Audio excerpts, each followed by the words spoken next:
আমাদের মিস্ত্রি হোল্ড করেছে, দেখো 1 নাম্বার টাইলস বাদ, 2 নাম্বার টাইলস এটা, 3 নাম্বার টাইলস এটাও ভুল, তারপর 4 নাম্বার টাইলসটা একটু হয়েছে, তাও বড় করে দিয়েছে ফুটা।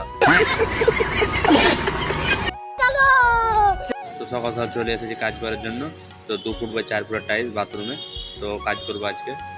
তো মিস্ত্রি দেখতে পাচ্ছ পরিষ্কার করতে লেগেছে, আর আমাকে বললো সিমেন্ট মাখাতে।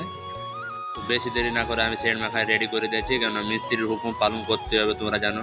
সিমেন্ট মাখার পর আমাকে হচ্ছে একটু টাইলসগুলো কেটে দিয়ে আমাদেরকে সহজ হবে, তো কেটে দিচ্ছিলাম মাল। তো মালটা কাটিং করার পর মিস্ত্রি সিমেন্ট ভেঙে বসাতে লেগেছে, দেখতে পাচ্ছ। তো ভাই এখানে আছে আমাদের হোল্ড করতে দিয়ে আমাদের এই মামু হচ্ছে এটা। তো মামু 3 খান টাইলস বাদ করে দিয়েছে, মাপই খুঁজে পাচ্ছে না ভাই। মাপ কোথায় যে ভুল হচ্ছে বন্ধুরা, ওটাই বুঝতেই পারছি না আমরা।